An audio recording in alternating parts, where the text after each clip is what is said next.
Nikki Fletcher here, and today I want to talk to you about the importance of really understanding your objectives before you start recording your video, because the objectives that you have will have a huge impact on a number of different things within your video, where you record, how long the video is and the content, etc.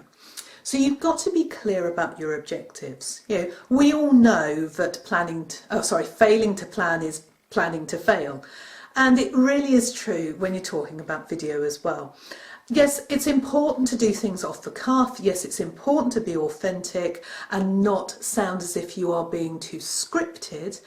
However, you've got to balance that with actually recording something which is of value and meets its objectives.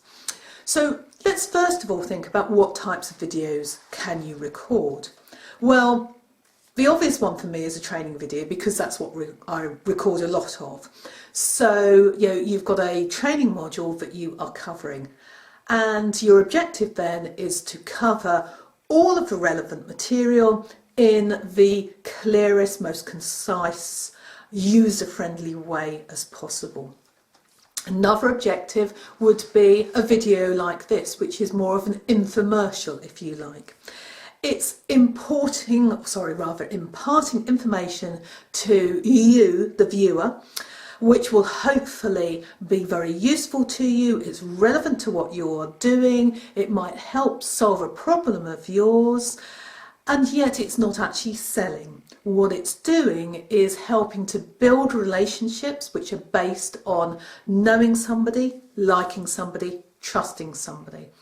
And once you've sort of got lots of that happening, then it is easier for you, the viewers, to change from being just a passive viewer, if you like, and a potential customer of mine, to becoming a paying customer. Because most people tend to buy from people that they know, like and trust. What else have you got? Well, you've got the quick 2-minute promotional video, where basically you are just sort of saying, hi, how are you? You're imparting a little tiny bit of information, and then you're saying, for further information, visit my website. Those sorts of things.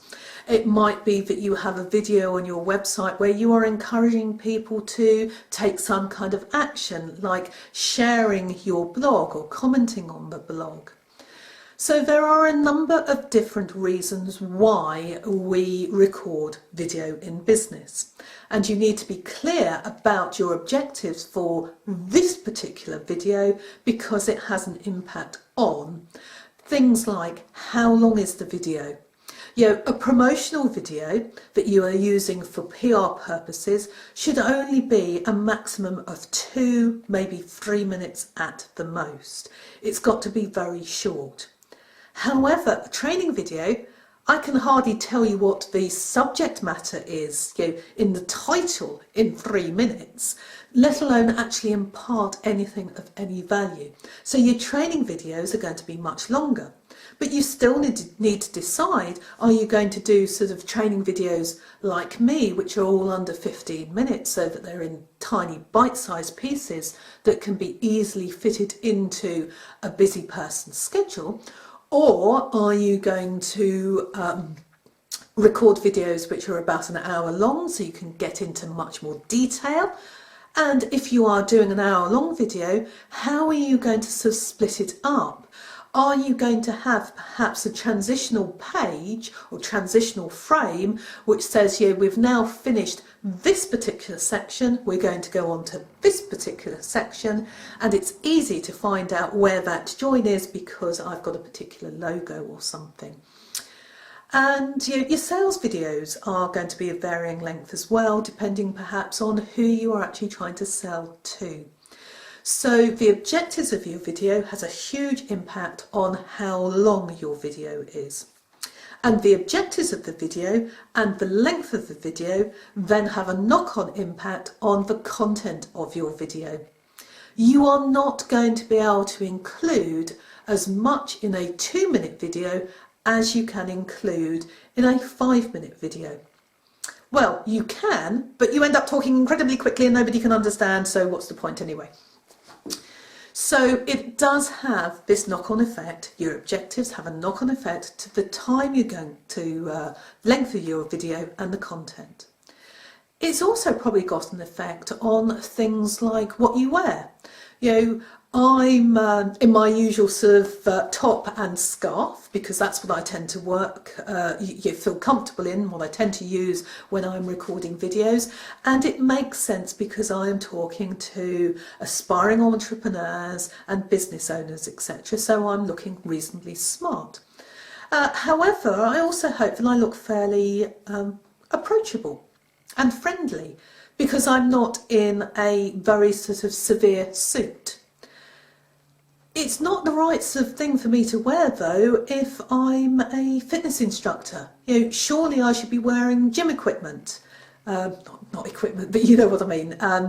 You know, clothes for going to the gym, because if you are interested in watching videos about getting fit and healthy and going to the gym, and you look at somebody who's wearing something like this, you're going to go, what do they know about the subject?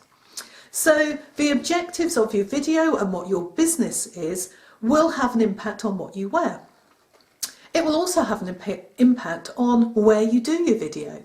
You know, I video most of my things now in front of my white screen, because I find that it perhaps sort of sets the scene a bit. You know, my videos are about training and my promotional videos are about the fact that I do training videos. So it makes sense. It makes my audience feel comfortable, because they go, it's Nikki and she's standing in front of her boring white screen. However, you know, I'm comfortable with that because I know that Nikki produces great content.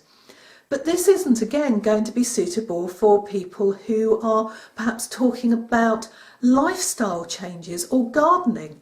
They're going to be wanting to record their videos outside in the garden. So, as I say, the objectives of your videos have an impact on the length and the content of your videos, and your business, what you are recording your videos about, will have an impact as well on things like your clothes, where you were recording, whether you're walking around as well recording. It will have an impact on all of those sorts of things. So when you start thinking about recording videos, start off right at the top with your objective and then let everything else trickle down. Thanks for listening. Speak to you next time. Bye.